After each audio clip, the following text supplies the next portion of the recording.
Welcome back to the Educational Currency Podcast. I'm Chris Kaladikis from Maximum Education. I'm Robert Namoski from the Coaching College and Ultimate Jiu-Jitsu. And today we are very excited to meet my new principal. Okay, welcome on, Mr. Paul Humble. Thank you. It's very, very nice to be here. Yes. So yeah, he's just like me. I just joined the school probably about 6-7 months ago. And he's been at the school a few months. We've all were very eager and waiting his arrival. And so welcome to the school and welcome to our podcast. Thank you. Thank you. And look, with today's episode, Paul, we want to learn all about you, about your past and what's kind of brought you to where you are in your career, and any types of tips and advice you can give out from the wide experience that you have, and essentially how our fellow audience and teachers out there can take that on board and, hopefully follow in the same successful footsteps. We'll see how we go. So we'll start off right from the beginning then. So tell us about your journey. What led you into teaching? A series of bad mistakes and missteps, which sounds a bit odd, but I didn't get into teaching until later. So I was 30 when I started. Prior to that, I'd graduated from high school in 1985 in Brisbane and had gone through a range of different jobs, from working in a bank, from working in HR, from a mail and parcel centre. I was a greenkeeper for a while. And eventually I thought to myself, I need to do something that's really deep inside me, something I'm passionate about. And I enrolled into a Bachelor of Social Work. And so I did a year of social work study. And then one day, pouring down with rain in Armidale, and I hiding in the bus stop to get a bus back down to the college that I was living in.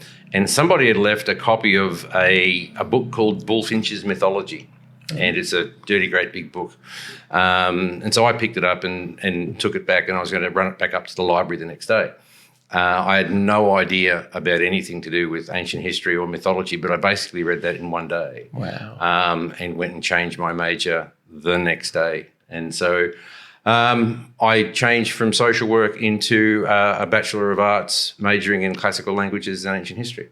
Wow. And much to my dad's shock and horror, what are you going to do with that degree? You're going to keep going from degree to degree and not get anything out of it. But did what a lot of art students do and just progressed into a diploma of teaching. And from my very first prac at Kingscliff High School up on the far north coast, that was it. Wow. I was done. And so that's what took me there. And I haven't looked back.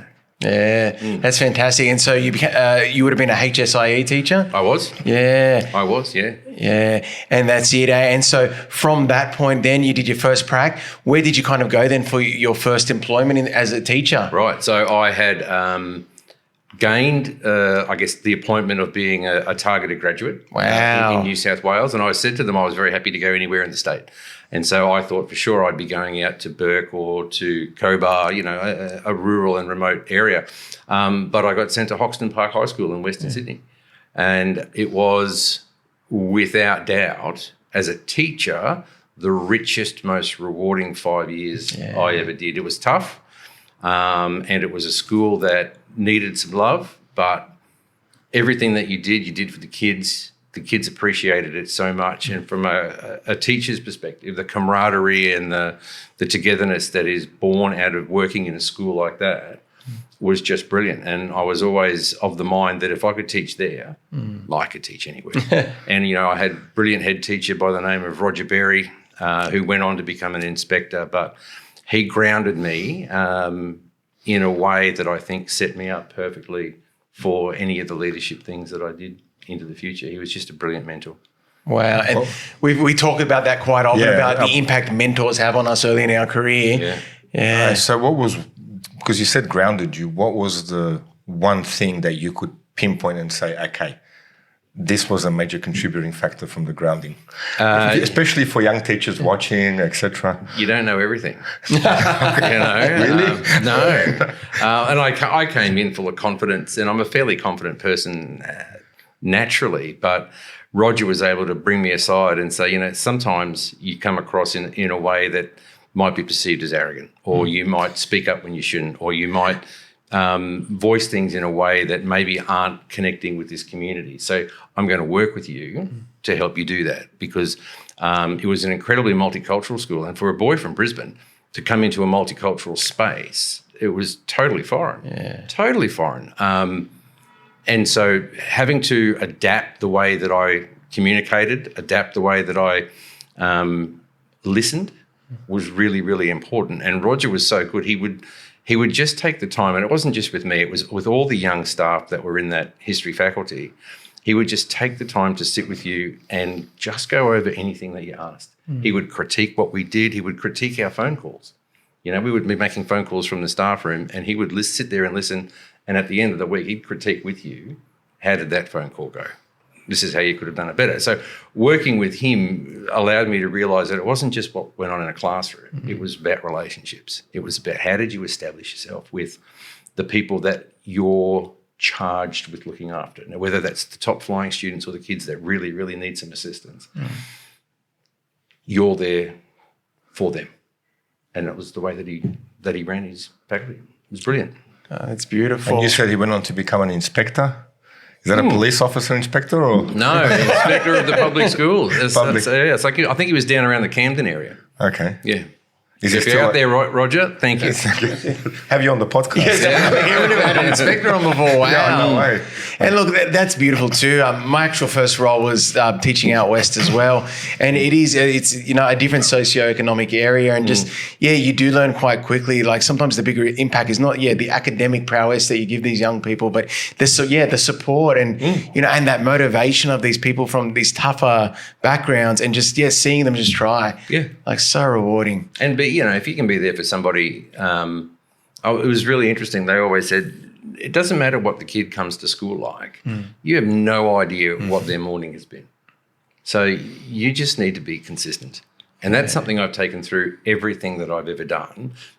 Irrespective of what my day's been like, I will show up every day and try and be as consistent as I can possibly be to bring a sense of, I guess, calm and comfort and whatever to the people that I have to deal with.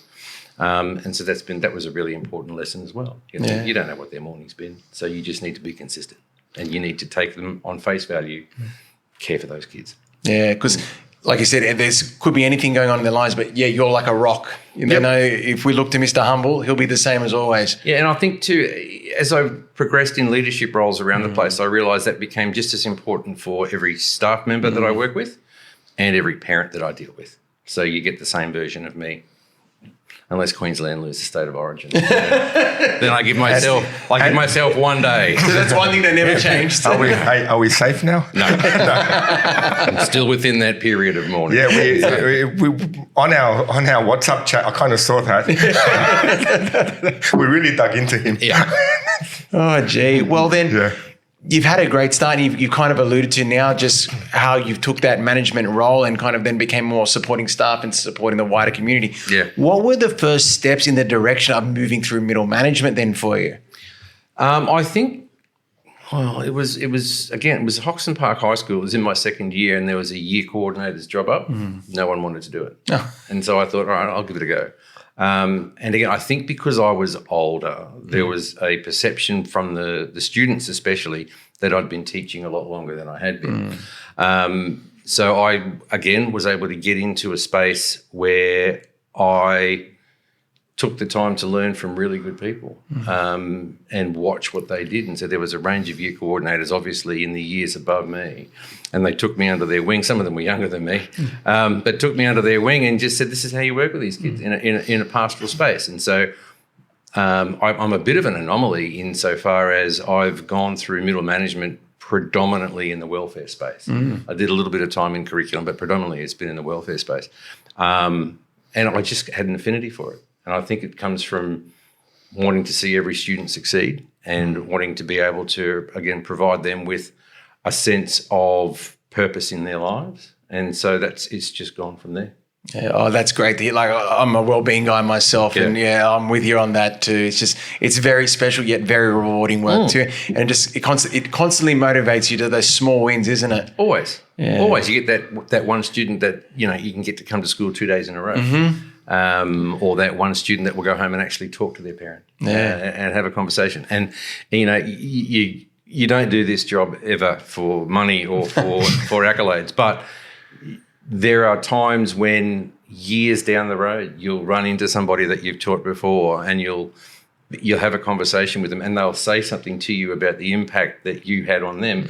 And I won't remember it. I won't remember the interaction or the conversation, but for that kid, it in some cases can be life-changing.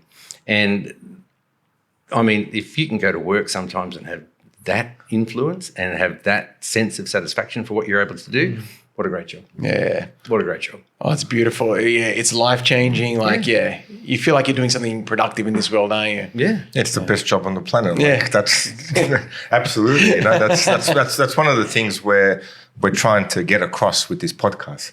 Yeah. And especially, with this one, Meet the Principal. Yeah.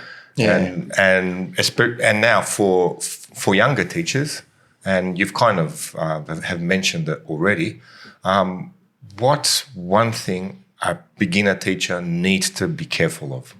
What would you say you've seen in your experience where you see them burn out quickly? Yeah. Look, burnout's one thing. I think the best bit of advice, and again, it goes back to Roger Berry, the best bit of advice that I ever got was, you're not their friend, but you're friendly. All right. And so being able to ensure that you continually understand that you're the adult in the room. And I think for a young teacher, that's a really important step to take. You are the adult in the room. You are the one that has the knowledge. You're the expert. And you maintain a friendly persona, and you are always engaging, and you're always approachable, but you're not their friend. Because there are going to be times when you need to, engage in behaviour management strategies. That was the best bit of advice that I got. But as far as burnout's concerned, you got to pace yourself.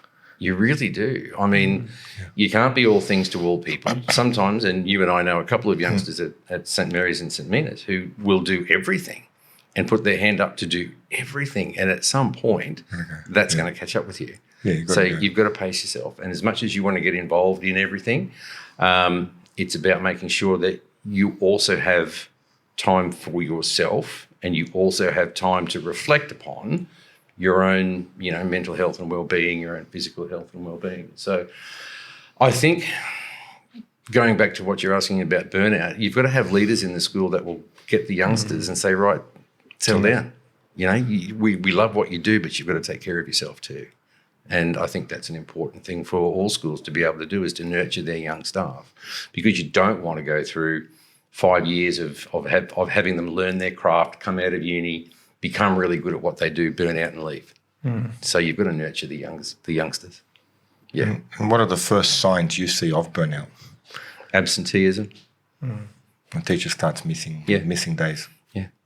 Okay. Absenteeism, missed deadlines, those sorts of things. And it's never done out of malice. It's just because at some point you can't keep up. So making sure that, you're on top of them insofar as being able to support them in those spaces, providing them with permission, I think is the right word, to step back a little bit and just readjust and reset. Yeah. Okay. Yeah, very. That's interesting, because that's almost the same identifies that something with the student is going wrong, the absenteeism and missing deadlines. And that's kind of, something might be right here and let's get involved. So, correct. Wow. Yeah. I didn't think that it's the same going up. Yeah. Yeah, no, you can see that very, very clearly, especially if fatigue is starting to set in for young staff, and there are not appropriate supports in place, then that's what you'll see. Yeah, wow. Well, that's my experience anyway. Yeah. No, very interesting. Never would have picked that one. No. And then look, you've done your well-being role, and you've now been a year coordinator. What has then been kind of the nudge that, did you know I'm going to be a principal one day, or was that it's bounce, bounce, bounce? No, goodness. Look, I don't know anyone that comes into this job saying that's where I want to aspire to, because I certainly didn't. I enjoyed too much the contact with kids and those relationships. I think the saddest day that I ever had was my first day of being a principal. Yeah. Because it was the first day of school, and the two deputies are running around doing their thing, and the year coordinators are there, and everyone's busy, and What's my job on day one? Other than the principal job, which is also to engage with the kids, but it's not so hands on. Yeah. So no, I never ever thought this. I had desires, I think, maybe to move into a leadership role in the wellbeing space, but I also knew that would be some ways down the track. But then again, I was absolutely passionate about teaching ancient history and what I could bring to kids of this era through the study of the past. And so I would have been quite happy for the most part, I think, in my early career to just stay in the classroom and do those sorts of things. But things conspired in a way that opportunities presented themselves, and I enjoyed the step into different levels of leadership. But again, always with the encouragement of really good principles. And so I think I've been really lucky to have exceptional principles all the way through that have encouraged me to go in particular directions. Yeah. So no, it's a really important job. Wow. And so working under a few principals, that means you've probably worked at a variety of schools as well. What are some of the schools you've worked at? So my first independent school was a school in Adelaide called Woodcroft College. Wow, you've been to multiple states. Yeah, You've been all over. Wow. I often joke that someday I'm going to work somewhere long enough to get long service. But, not so far. But I went down to Adelaide, and my principal down there was a fellow called Mark Porter. And Mark Porter taught me very, very early on that nobody's conscripted to work here. Yeah. Do you know what I mean? It's about, you made a choice, you want to come here, this is what we do, this is how we roll, I'm going to support you with everything that you do, but you've got a job and I need you to do it. And so I actually bumped into him years later as I became a principal for the first time, and thanked him for that, because I thought that's a lesson I sorely needed, to understand that, it's not about me. Not necessarily all about me. You're here to do a job, and I need you to work in a particular way. That was there. Then I moved when my son was born. I moved back to New South Wales and went to St Paul's Grammar School under the legendary John Collier. John Collier then went to St Andrew's Cathedral School, and I think he's now just finishing up at Shaw. But John was just a giant, and also an ancient historian, so we bonded over that. But again, he taught me about what it was like to work in a Christian school from a really strong Christian faith himself. It was remarkable to watch. And so he gave me opportunities in the wellbeing space, and he gave me opportunities in the curriculum space to head up the history faculty. So he was brilliant. I really enjoyed working with him. Yeah. Oh, that's it. And then obviously from there, where was your first principalship? The Riverina Anglican College in Wagga. Oh, wow. Yeah, we got around. But again, something totally different. Yeah. An opportunity to work in it wasn't a small school. It was a school of around 750 kids. And it was in a rural setting that wasn't small, that wasn't tiny. And it was, I think, the ideal grounding into principalship. Yeah. So no, it was a brilliant opportunity, and so different from Sydney. Partway between Sydney and Melbourne, and so you have the two influences of Victoria and New South Wales, and a community that was crying out for, I guess, an academic focus, which was terrific. I thoroughly enjoyed that aspect of the role in that space. And so we were able to do some amazing things that are continuing on today. So that was a really good opportunity for myself. Yeah. And how did you find that too? Because I've only ever taught in the city. What is the differences when you are teaching in a town that's more rural and like pretty much the school and the community are almost inseparable? You go around the corner, their parents are working at the shop where you're eating. And that was something I wasn't prepared for. Yeah. Simply not prepared for it. I was relatively young. I think I was 46.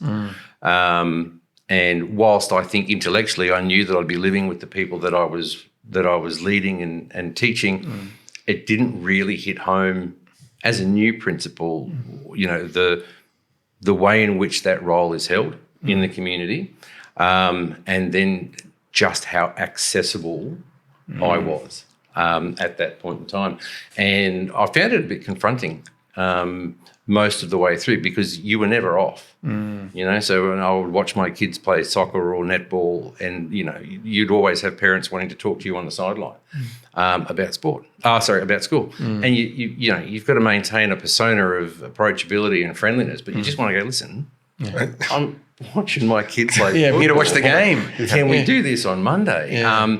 And again, it wasn't intentional. It was just that you were accessible at the time. So that was one of the things I think that was most challenging for me, as well as Wagga was special because there was just such a focus on sport. Yeah. Such a sporting community, and it's held up as such a great sporting town, which it is. But until you're in it, and the inter-school AFL competition, when it's in full swing, A, is televised, and B, it's the first thing on the news. At night time, it's massive.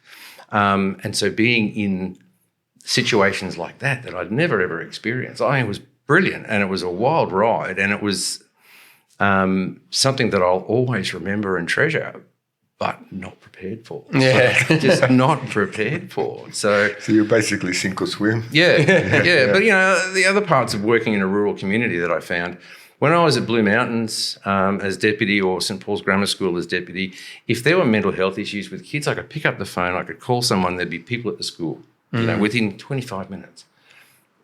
There's an absolute crisis of mental health assistance in the bush that it was just crippling and so depressing because you had, kids with issues, families with issues, and there was just no support. And again, no one's fault other than the fact that it's a rural and remote community and it's difficult to get those services. And so that was really confronting. Being able to lead a community, as you would both know as educators, you're more than just teachers. You're also in the wellbeing space and adolescent mental health and all that sort of stuff.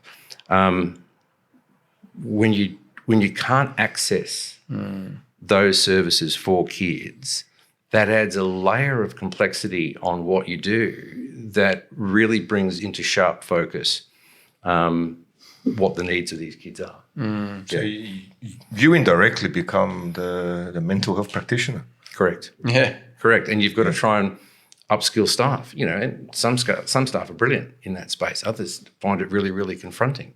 And one thing I heard recently from a lady I really admire, Bryony Scott, retired principal now working in the university sector, is that, really in a wellbeing space, unless you're a trained psychologist or counsellor, you don't have the kit to be able to deal with things that are at that level and provide advice that is grounded in your expertise. It's really hard. Yeah. So, working in that space, that was probably the biggest challenge in the rural setting.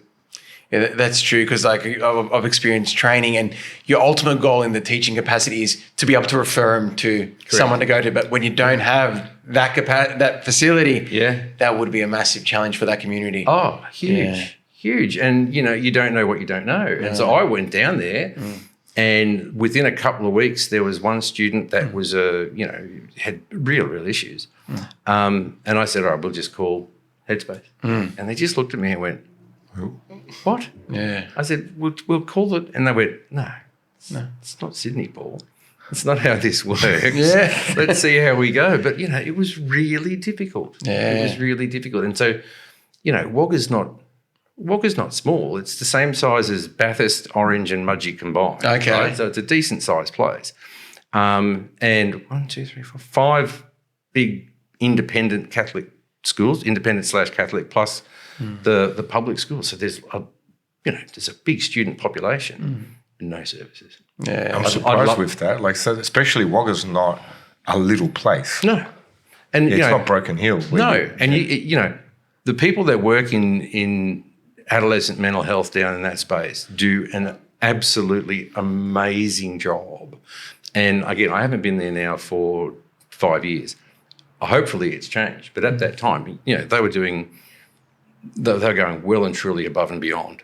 And there just wasn't the staff to be able to do it. Yeah. No. So there were not enough practitioners, or just no one at all? No, not enough practitioners. I mean, and you can only do what you can do. Do you know what I mean? It's not as though, if things happen in Western Sydney, then you can draw from different areas of Sydney, and there's opportunities. But it's just it's a whole other thing when you're working in the bush. Yeah, it's a whole other thing. And I didn't. Again, it's one of those things that I just didn't realise when I moved down there. Did it have an effect on you in any way, or how did you maintain your, for example, your mental health? Because seeing that is confronting, especially not being able to see it before. I think that was where I learnt that there was a certain level of detachment that I needed to have to be able to not get too overly involved, or I guess overly involved is the wrong word. It comes back to consistency. I had to put the face on the fact that we'll be okay. Because this is great advice for people who are stepping into that field. Yeah. From if you're a year coordinator, you're stepping in for the first time. Yes. And I had a student that I tutored, and he became a year coordinator, and a student passed away from cancer, etc., and it really affected him, because you do get that emotional attachment to the group.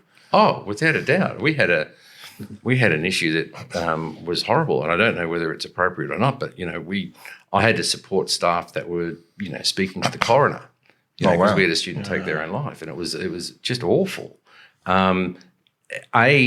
In a community that knows everybody. B, so having to look out, and I probably didn't handle it as well as I could have, because flying blind at that point in time. But caring for that family, caring for the kids at school, caring for the teachers. And then practically everyone turns to you, eh? Yeah. Because you're the principal, and it's like, okay, he'll magically have the answers. I wish. Especially in an independent context too, it is. Like you really are top of the chain. You don't always have a system to refer to beyond you, do you? No, and so we were part of a system. Yeah. But Wagga was at the furthest end. Like the epicenter was Goulburn. Yeah. Oh, okay. Yeah. So you spread very wide. Yeah. But I must say, the other principals from Wagga, from all the different Catholic and public schools, were brilliant. Yeah. They were so good. They rallied around. They offered support. They met with me. Same with the AIS up here in Sydney. The support that was given out to me was fantastic. Yeah. So you did have a network of other principals that you can bounce back off, and colleagues, you would say. In college, so I have my own network that I'm able to talk with, and in times of crises, principals are a very close-knit bunch, and so we will be able to talk with one another. That's actually good to know. Something that in general community parents don't realise that. No, well, I mean, I don't think that it's a job that's sustainable if you don't have those networks. You have to be able to reach out, and you can't always talk to your own staff, right? So you don't always have a chairman that you can connect with. I do now. My chairman now is brilliant, and I can connect with him, but you don't always have that. And so if you don't have the opportunity to meet with your peers, then I've got a couple of associations. So HICES is all the independent co-education schools. All those principals are a part of a network, and we meet regularly. Same with AHISA, which is Australia-wide, Australian Principals and Independent Schools Australia-wide. So there's networks there for principals. Yeah.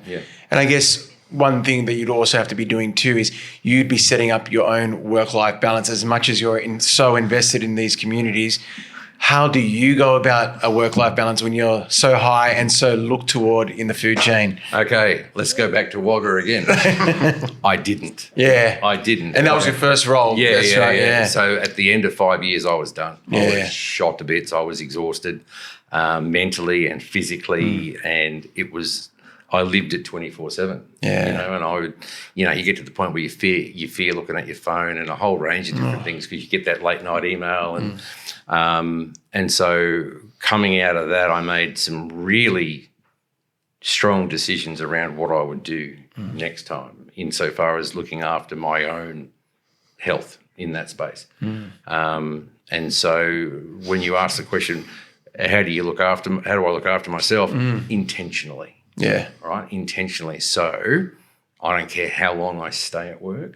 I don't take work home. I don't care about emails as much as I used to. So as best as I can, come 6 o'clock, I don't look. And that's a big movement at the moment too, the switching off at school. Yeah, absolutely. I'm no good to anybody if that's all I'm doing 24/7. I'm no good at home. I'm no good with the staff. I'm no good. I need to be able to go and then lead by example and say, no, it's okay. When you leave here, I understand you're a teacher and all teachers work at home. I get that. But you don't have to live on your phone and you don't have to do your emails 24/7. You know, have a family life, have time with your kids. That's what you're supposed to do, because I know for a fact that they're probably over the last 15 years, it just crept and crept and crept, where there was this expectation that teachers were on, 24/7. And why didn't you respond to my email at 10:30? Give me a break. I mean, that's garbage. I mean, that's no way to live. And so I'm really happy with this whole concept of the right to disconnect. And you can peel all that back, because we talk and get teachers in burnout. That'll do it. Yeah, that's right. So that's some great advice.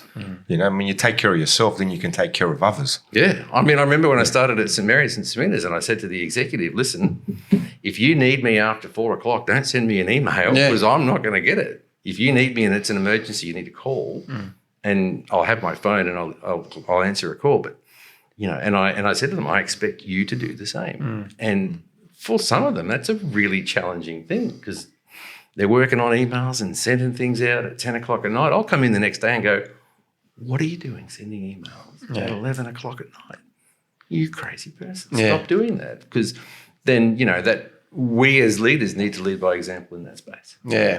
Because you retain them as well. You've got good stuff behind you. You don't want in 3 to 4 years' time burn them out, especially after they're well trained up. Yeah, that's exactly right. Great advice for principals and assistant principals. Of course. And do you have any hobbies that support you with unwinding too? Wait. Yes, I've started to come in early and go to the gym that's at the school. Very important. I have to get in really early so that nobody sees me humiliating myself trying to work the gym. But, that's a start. But no, I like to play golf. I like to go to the surf. Eventually I'll get back into fishing and stuff like that. But it's about making time. Yeah. To just, I live in a lovely part of the world. And so being out there and just appreciating what it is. Yeah. And I've got some really good friends. So, just being able to spend time with them is important. Oh, that's awesome. And I like, even with the gym, as we laughed about it, it's good to hear that you actually said you're active. You're trying to make that time to do something good for your health too. Yeah. What time do you get into the gym? 6 o'clock. That's a commitment, see? But again, it's more out of the fact that nobody needs to see me trying to do that. Let me tell you. Well, look, I'd call that a win. From that, throughout your career, what would you say are some of your biggest successes? Right. Personally? Personally and within your career? Look, there are some things that are still going on at the schools that I've worked at. So another great leader was a fellow well before his time, a guy called Paul Kidson. He's now, I think he's in charge of teacher education at the Australian Catholic University. He gave me the opportunity to restructure wellbeing and house culture at St. Paul's Grammar School. And that was my first, I think, real proper project, where I had to work with the whole community and work with local parishes and work with schools and kids and alumni and a whole range of different things. And so that structure and that program's all still in place at St. Paul's Grammar School, going on now for nearly 20 years. Wow. So that's pretty cool. Brought in the International Baccalaureate program in Wagga. So it was the first time that there was an IB school in a rural context. And that led to a refocus on teaching and learning in the rural sense. And you said the community was demanding that, weren't they? They wanted academic prowess to come into the school. There was a call for it. Yeah. And the very first chairman I had was a guy called Andrew Boucher, and he said, this is something that I think we need to do.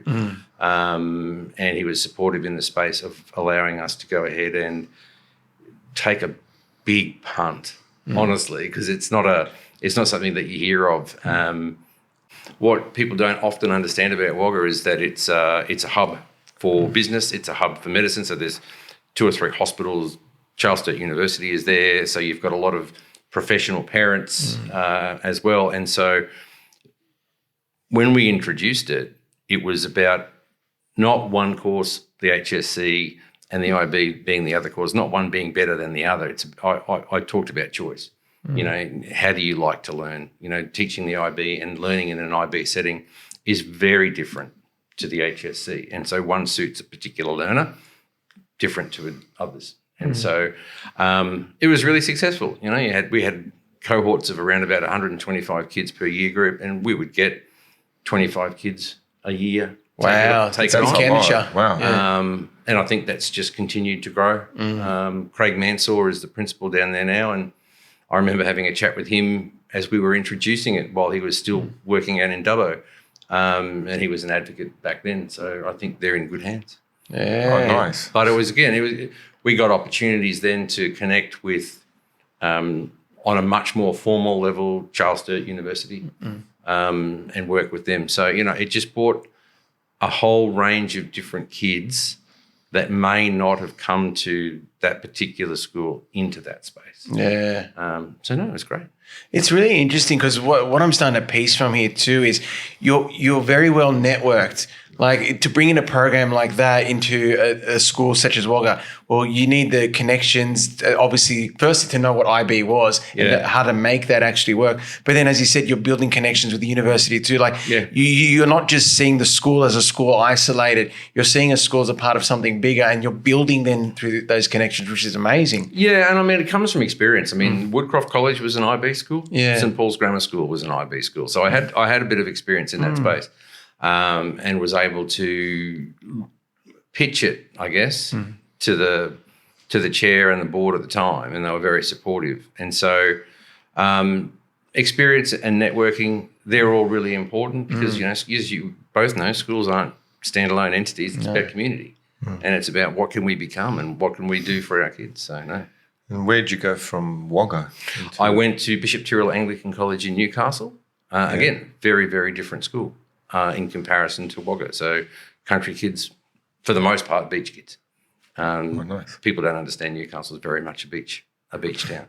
And so we were out in the west of Newcastle, basically between Newcastle and Maitland, a school that needed some TLC, and we had some really good staff at the school, and there was just a chance then, I think, for us to grow into that space. And so, you know, we began to grow as we went through. And then we got you. Then you did. And I landed down here. Great. No, that's exactly right. So you walked into us. So what was your first take of us? First take, I'll go back a little bit. Yes. So HISES is a group of schools that it's all about co-educational independent schools. Yeah. Bishop Tyrrell Anglican College in stage 3 had won the Northern Division of the debating for the first time. And so we came to Sydney to debate the winner of the Southern Division. And the Southern Division winner was St Mark's, Coptic Orthodox College. And it was a great debate, but I sat back and I watched the St Mark's kids. And they were just dynamic. Our kids were too, but I was just watching these Coptic kids and they were just phenomenal in the way that they went about things. And I thought that's really interesting because there was a strong Coptic culture in Wagga as well. Again, not many people know that, but really good families. And lots of Coptic kids ended up coming through to Riverina Anglican College. And so I thought that'd be an interesting space to step into. And then lo and behold, like 2 weeks later, the advertisement comes up for St Mary's and St Mina's. And I applied immediately because I thought this is an opportunity. I haven't worked in Sydney. I'd worked in, at the outskirts of Sydney. And I just kept thinking back to my time, especially at Hoxton Park, into what was a genuinely multicultural school, and what that brought, and the different experiences and the different cultures. And I thought, you know what? I think this could be something that I'd really, really enjoy. And so, lo and behold, that's where I am. Nice. Good to have you. Yeah, it's been great. I've thoroughly enjoyed it. And I mean, the other part of it too, I mean, when we talk about independent schools, I had really good meetings with the representatives from the Coptic Education Board. They were terrific. And then my own school board. And so my conversations with my chair, Ross, were brilliant. I was immediately comfortable with the fact that were I to win the position, that there was a level of trust. There was an understanding that I was the CEO and that they were governance and that there was an appropriate relationship that was there. The trust to allow me to get on and do what I needed to do whilst keeping everybody informed about what was going on was just fabulous. And that's Nice. and that's been borne out through what we've done in the first term and a bit. And so that level of support coming from the board, fabulous. Awesome. Yeah. Here's the big question. What are you got in store for us? No pressure. Lots of good things. stuff. Lots of good stuff. Yeah, it's one of those things where when I'm a teacher there, I'm very excited to work there as well. Yeah. And now we've had the privilege of having leadership, like really strong leadership coming on board. The way I look at it, Rob, is this school could be anything.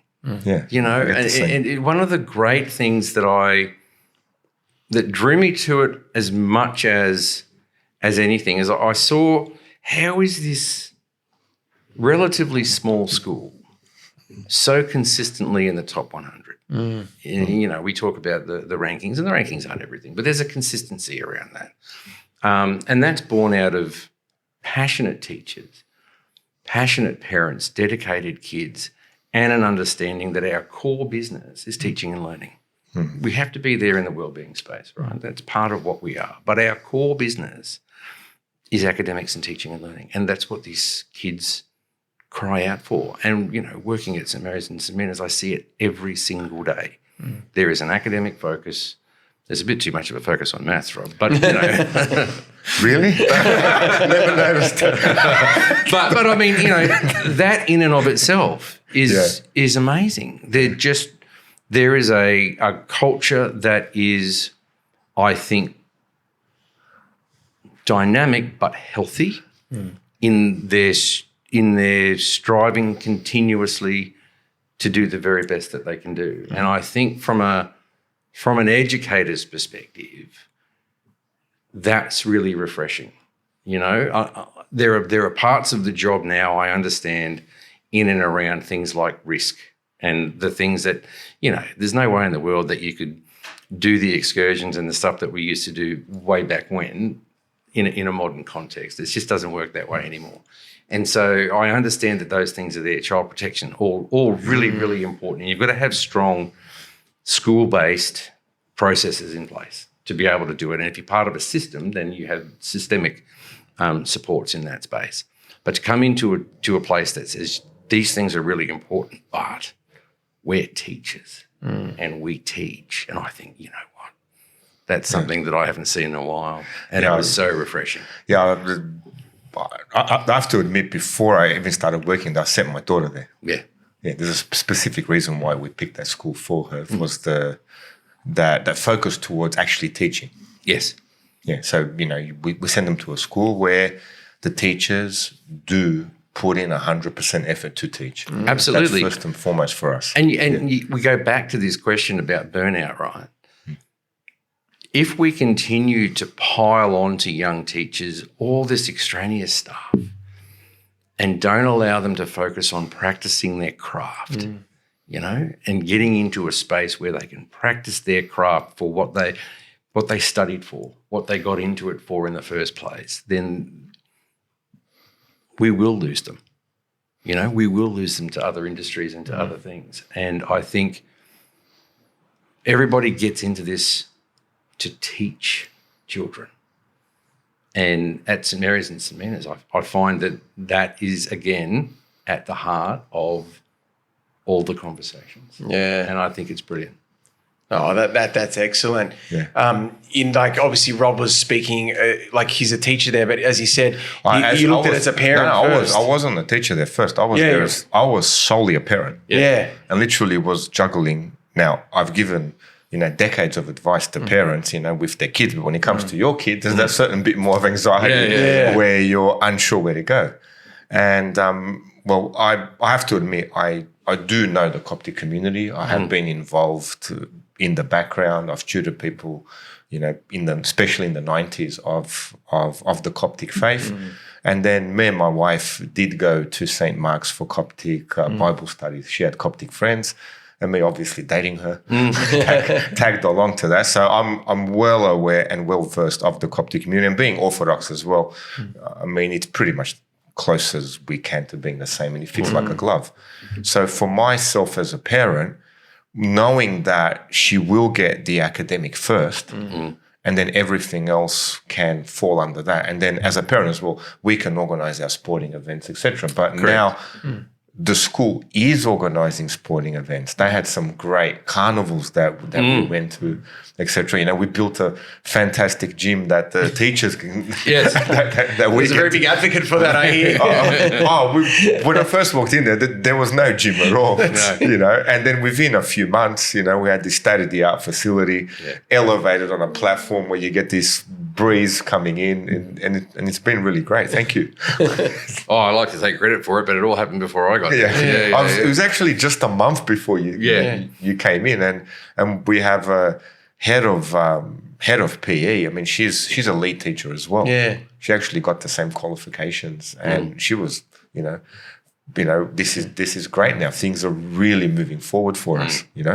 So what's any plans for the future you can reveal to us?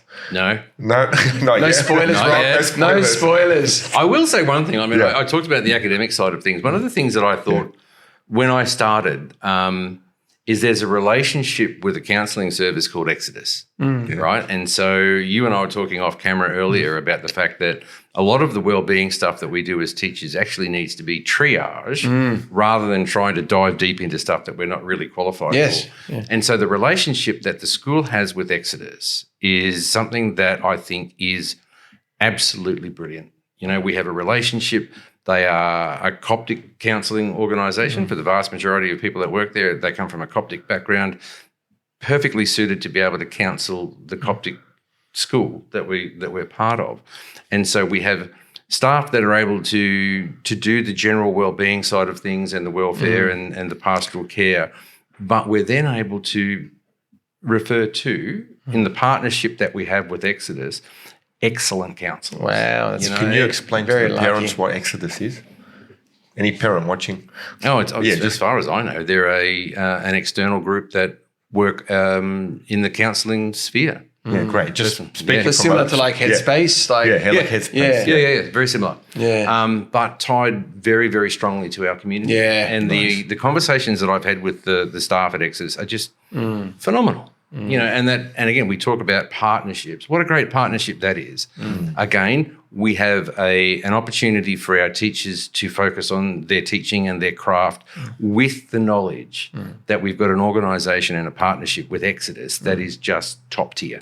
And so our kids get the benefit of not just exceptional teachers who care, but also a relationship that is always there for them with Exodus. Yeah. So although you're independent, still kind of connected to the community, which is a great opportunity. Oh, it's amazing. It's amazing. The more and more I've seen the way they work and the way in which they collaborate with the community, the more I'm sitting here thinking this is just a brilliant setup. Yeah. So whoever it was that set that up, thumbs up. Well done. Yeah, it was great. Sounds great. Yeah. It is. Yeah. One of the things you kind of identified too is like obviously prior to coming to St. Mary's and St. Mina's, you were able to kind of almost be intrigued by it and know like that would be a good place to go to grow and to learn. You obviously have a good eye for picking schools and picking good schools. So like from like a prospective teacher working in a school or even as a parent, what would you say are the key things that kind of identify this is a good school to send my kids to? I think it's the same with everything. Yep. You really have to make sure that it's the right fit. Yeah, beautiful. Yeah, definitely. It's got to be the right fit for your faith proposition. It's got to be the right fit for what you want from an academics perspective. Yeah, is it a school that focuses on the arts? Is it a school? You got to do your homework. Yeah. And it's like when teachers are looking, where do I want to go and work? I give you the hot tip. If it's not the right fit, don't go because it's just miserable. All right. And so it's the same, I think, when you're looking for what school do I send my children to. If it's a faith-based school, you absolutely have to be all in on what that is because that's a big commitment, and you can't fudge it. You actually got to buy into the fact that this is the faith proposition that I want to buy into. And buy into is probably not the right term, but this is the faith proposition that I want my children to be involved with. And so if you're looking for an independent school, and we'll talk about independent schools, we haven't worked in the public system for a long time, there is a lot of choice at the moment. I'm realising that in Sydney, a lot more choice than in Newcastle or in Wagga. Like, you can go anywhere you like. But it's got to be the right fit. And you've got to be going there for the right reasons. And so my advice to any families that are looking to send their kids to an independent school is do your homework. Yeah. Do your homework because just because it's good for your friend or your friend's kids it's not going to be right for you. Come and talk to the staff. Come and spend some time. Interview. I mean, as much as anything, parents need to interview us to make sure it's the right place for us to go, for them to send their kids. So that would be my advice. Oh, that's an excellent answer, eh? Yeah. Because, I don't know of very many bad schools. No. Do you know what I mean? Yeah. People who are teachers are there for a reason and they, within the context of their school, they do a brilliant job, whether it's independent, public, Catholic, it makes no difference. They're hardworking people that do a really good job that are experts in their field. So when you're in Sydney, and to say we're in our area, you're spoiled for choice. Yeah. So take the time, go around, check it out, and make the right call. Yeah, from my experience, that's what stresses the parents out. Yeah, does it? Yeah, it's actually right. If it was a smaller town, you'd have your school. Okay, correct. When you are spoiled for choice, it's like maybe it's that stress. Am I making the right choice? Yeah. Will it be a good fit for my child? That's one of the things. I mean, I've started obviously doing a lot of interviews now for kids coming into year 7, and with St Mary's and St Mina's, you'll make up half of year 7 from the kids that are currently in year 6 at the primary school, and the rest will be made up by kids coming in from external. And that's the conversation. Mum and Dad, what do you want from a school? This is what we are. This is who we are. We're unashamedly this. Does this meet your expectations? And if it does, fabulous. But, if it's not, no harm, no foul. Yeah. We're all in this to try and do our best. So, yeah, that's my advice. Make sure you get fully informed and are comfortable that is where you want to go. Yeah, no, that is excellent advice. It's a 6-year investment. Yeah, 100%. It's a 6-year investment, and you've got to be comfortable with where you're at because we all know to try and move your kid halfway through high school, it's a nightmare. Yeah. It's a nightmare. So don't rush it. Yeah. Start looking, especially if we're talking, going into high school, start looking in year 5. Yeah. Start looking in year 5. So, yeah. No, excellent advice there.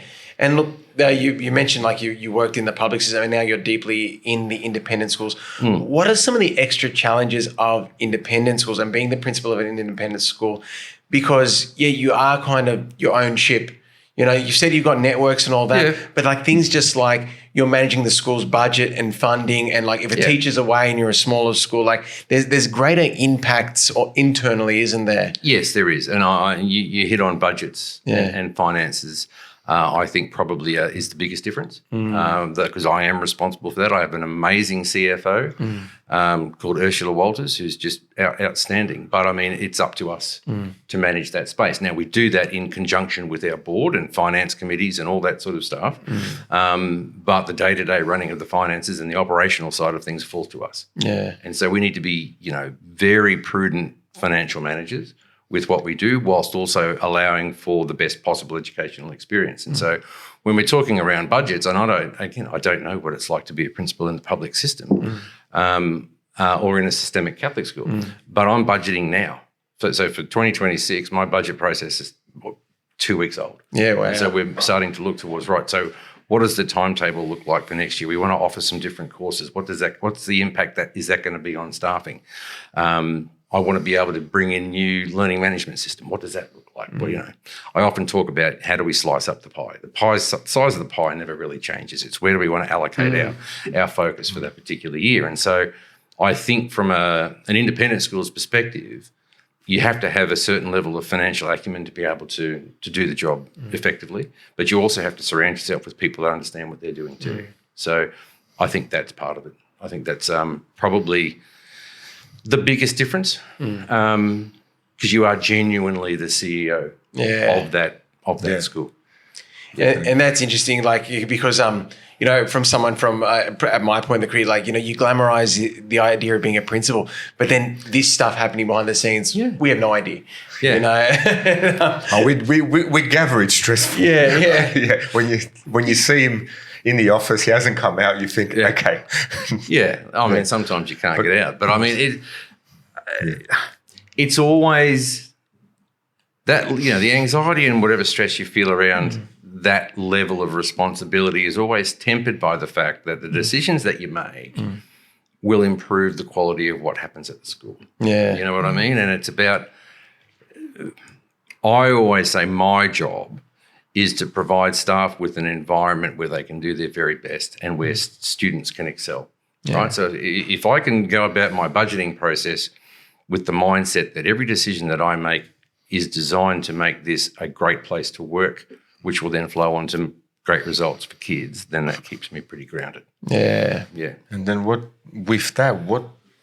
do you look for when hiring?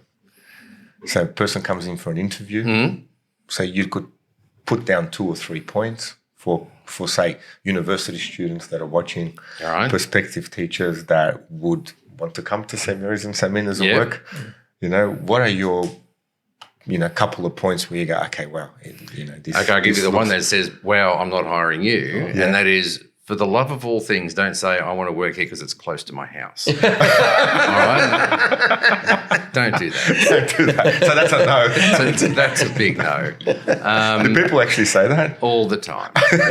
All the time. Does my head in. Because, again, that might be accurate, right? But that's not what you want to hear. That's right. What do I want to hear? What do you look for? I look for somebody who is a passionate teacher first, right? And I don't care if they're 30 years into the gig or 30 minutes into the gig. If you can convey a passion for what you do, now let's talk about some of the staff that we've got at our school. These guys have been working in education for sometimes nearly 40 years, and they're as enthusiastic as they were on day one. I mean, that's what you want. You want these people that are just passionate about working with kids, love their subject, and I think that's really important, love their subject and are experts in their subject. So I look for that. I look for a genuine passion for working with young people. And you can tell because I see it in my sister every time I talk to her, but you can see a born kindergarten teacher 3 seconds into the conversation, and because they're a totally special breed, right? I mean, I look at kindy teachers and go, you're just not getting paid enough because it's what they do is phenomenal. Because by the time they get to, and I'm a secondary teacher, by the time they get to us, if the literacy's not right and the reading's not right and the numeracy's not right, then it's really hard to try and get that right. So really good kindy teachers and infants teachers, you can tell 30 seconds into them that they are passionate about literacy and getting these kids off to the right start, and that's who you go for. There has to be a level of passion in it. If it's just someone, again, I fell into the idea of teaching, but one prac in went, this is where I want to go. But if you're there because it's the only gig that you've got in town and that comes across in an interview, then I'd much rather have somebody possibly less qualified but far more passionate because I can work with that. You know what I mean? I can work with that all the time. So one of the things that I look at, again, comes into the word fit. Are you the right fit for this group, right? And I don't mean I want clones of everybody. I don't, because I want people to come in who are going to challenge the status quo. But do you have the same work ethic? Do you have the same passion for kids? Do you have the same drive to be somebody who's involved in a culture of continuous improvement and learning? And if you're the right fit in that space, then you'll probably get a job with me. Yeah. Yeah. That's excellent. Great. You can't fake passion. No, you can't. No, No, you can't. But again, I come back to it all the time. Fit. It's got to be the right fit. Yeah. And, you know, if you're not the right fit, then it's not good for you coming into it, because I learned, you know, if you've got to try and fake who you are the whole time, it's just not going to work. But it's also not good for the organisation. No. So we need to have really open and honest conversations about, is this the right place that you want to come and work? Yeah. And, you know, and we are in quite a unique time right now too as well, because it's almost like there's a limited bag out there. We're on the back of the teacher shortage, which is obviously making hiring harder. And if I jump back to wellbeing again too, we're in both staff and students, it's quite a unique time in wellbeing too, with external pressures of social media. Oh, yeah. What impacts are you seeing in that facility, and hard to approach? Look, I go back to my deputy days. The vast majority of the wellbeing and, say, bullying issues that I ever had to deal with virtually never happened at school. They happened at 10 o'clock at night when everybody thought the phones were off, and it was all happening on social media. Yeah. And it was all happening, you know, via text. Parents knew nothing about it. And that level of inability to disconnect, right? See, when I went to school, I'm a dinosaur, but, you know, I knew that if I'd had a rough day at school, I wasn't going to have to see anybody or talk to anybody, or possibly for 2 days if it was over the weekend. And so when I went back into school, it was, you know, a fair bit of time had passed and things had probably calmed down. These kids live in a 24/7 cycle of information, and it's just continuous. And so I think, from my perspective, one of the hardest things is working with our families to be able to empower them with enough education and information around the power of the device that they're handing to their kids for them to be able to manage. I was talking at the recent conference that I was at about how much schools have encroached on what was probably considered to be traditional parenting. And there's a movement now to try and step back from that, and rather than us being, you know, the protectors of the kids around a whole range of different things, empowering parents to once again take on that parenting role in things like, how do they deal with their social media? What are they accessing? What ways in which they're talking, the kids are talking to one another. And the challenge, I think, in that space is that parents are so far behind in their understanding. And they're so busy with their own work and all those sorts of things. It's fallen to schools to be that, to take on that role. I don't know how you fix that. I don't. But trying to educate and empower parents who may not necessarily want to be educated or empowered to step into that space, because for lots of them it's terrifying. Yeah, you know, and so it's always difficult, because I think with technology it changes so rapidly. We talked briefly about AI, and I love the way in which AI is beginning to reshape everything that we're thinking about in education. But how do we get that to where we need to with the parents to get them on board with what does that look like? You know, it's going to be the next challenge over the biggest challenge over the next 2 or 3 years, I think, because somebody said something to me I think it was last year, that AI is currently the worst it will ever be. Yeah. And it's only just going to get better and better and better, and we can't keep up. So what does that look like? And some of the things that's coming out from Microsoft, that are coming out from Microsoft at the moment, I was sitting there today going, I just cannot wrap my head around how fast that's going. It's just brilliant.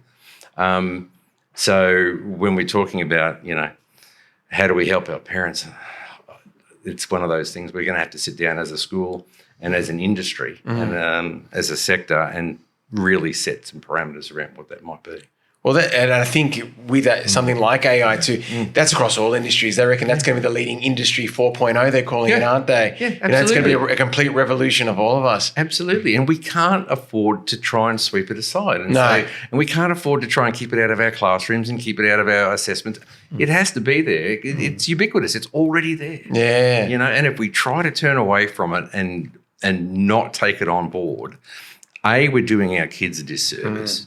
And we're doing ourselves a disservice as an industry by trying to hold back the ocean. It's just ridiculous. Yeah. So we then now have to move into a space with how do we do this effectively? Yeah. How do we do this safely? And how do we keep up the integrity of the teaching profession whilst utilising this amazing tool that is AI? What? Just jumping back to our conversation, what were some of the interesting things you saw with AI could be bringing to education and supporting us as educators? Well, supporting us as educators, this one element of Copilot was reorganising my inbox. And I thought to myself, well, that's going to give me back I don't know how many hours a week. But again, little things like that, helping with marking schemes, not marking schemes.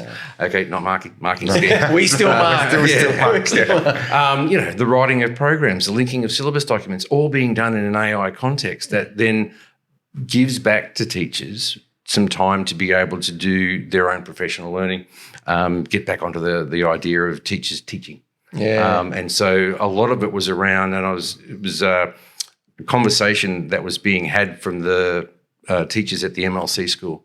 And they were talking about the fact that their adoption of AI, and it was the full suite of Copilot, had given their staff back anywhere up to 9, 10, 11 hours a week. Wow. By the way in which they had incorporated that into their daily lives as teachers. And, it's taken a while to do it, and there's a cost that comes with it.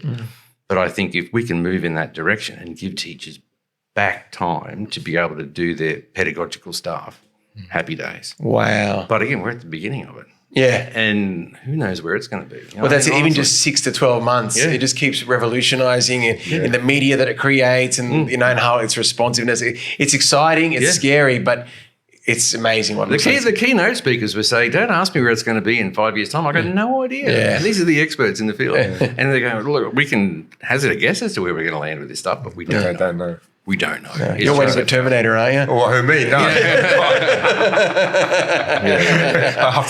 After my incident on Monday,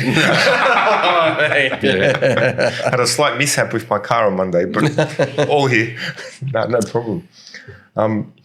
In your closing remarks, now we're at St. Mary's and St. Mina's, we're, like I said, we're very excited to have you. Thank you. Yeah. Very excited. It came to a notion of now, great, we got leadership, and you yourself gave us that 15 minutes to, have a chat with the principal, give him a rundown on what we needed as teachers, and that was quite exciting around with the teachers getting our voices heard. From your perspective, what you probably answered already.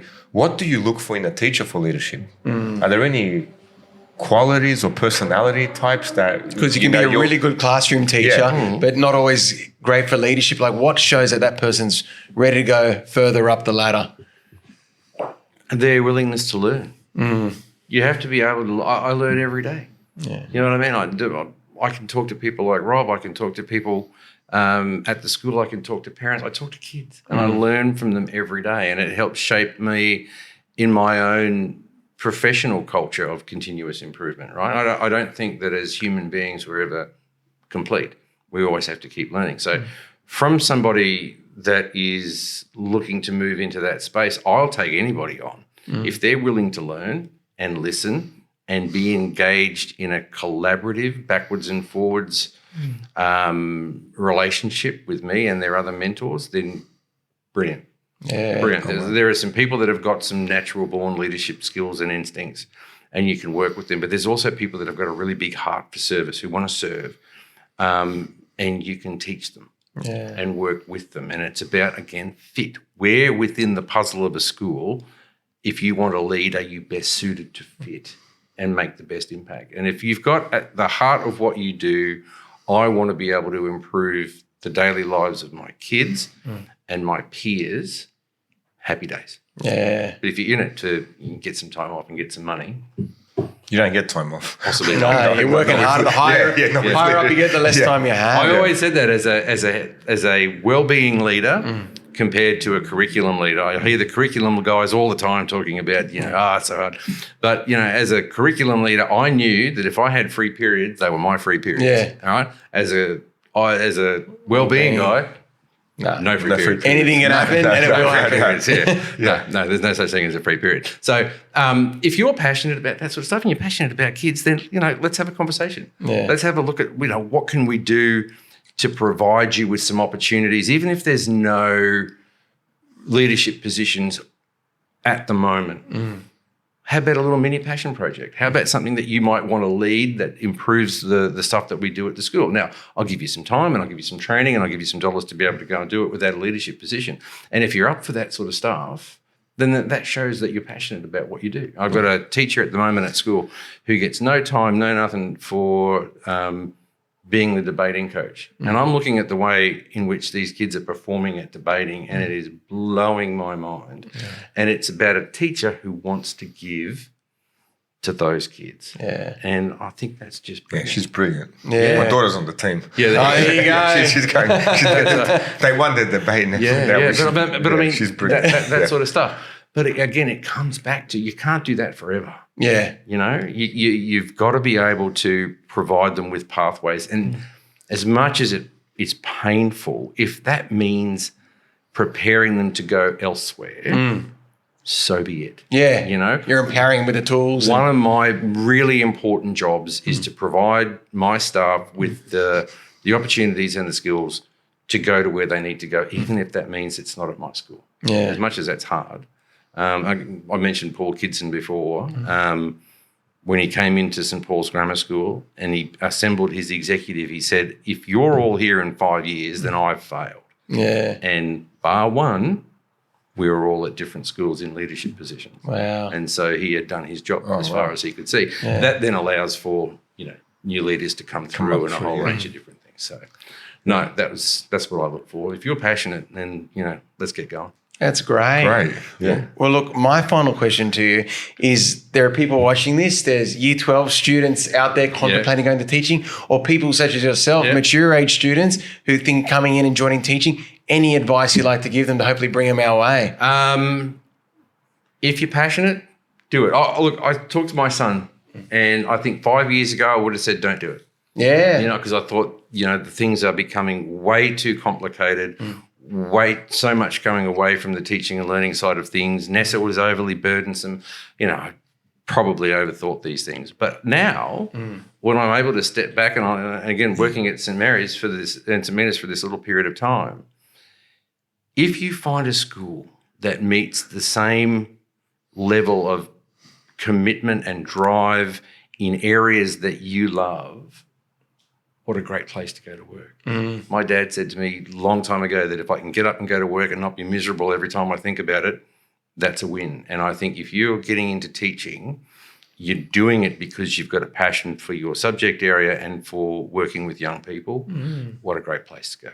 What a great place to work. Best job in the world. It is. Yeah, absolutely. Like this is one of the reasons we started the podcast. Yeah. To, give people a view of the profession. Yeah. It really reshapes society. There's no way you can look at that any other way. The only reason we get really good young teachers coming through is because they've had experiences with great teachers when they were at school. Yeah. I mean, we can all remember great teachers at school. And I'm going back 40-year anniversary this year that I graduated school. And I have the most vivid of memories of this wonderful biology teacher. I was the worst biology student you ever had in your life, right? Useless. But Jan Scriven was her name, and I think she's still kicking on in her 90s, was just an exceptional person. And when I think about why did I end up in the teaching space, I think without really thinking about it, it was Jan Scriven. And as you're watching Jan, good job. Good job. But, she was just a remarkable, remarkable woman. And that's why vast majority of people get into it. I've been a couple of kids in year 12 saying we're going to be teachers. And it's because of who they've had teaching them. So great. I love that. Yeah. Excellent. I love that. Yeah, nothing beats that. And thank you so much again for coming. Yeah. My absolute pleasure. We're very excited again to meet the principal. Yeah, we're honoured to have your professionalism and wisdom. I've learned so much just from listening to you here. My pleasure, fellas. Yeah. Anytime. No, thank you very much, Paul. Terrific. Yep. Thank you once again. If please like, subscribe. We're getting phenomenal people on sharing their decades of wisdom and experience. If you have any comments, feel free to write them down.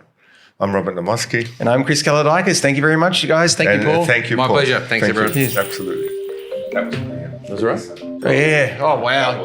Fantastic, That Paul. was, Okay. mate, that was, I could, from 10 things you said, I could roll out 10 episodes. Yeah. Okay.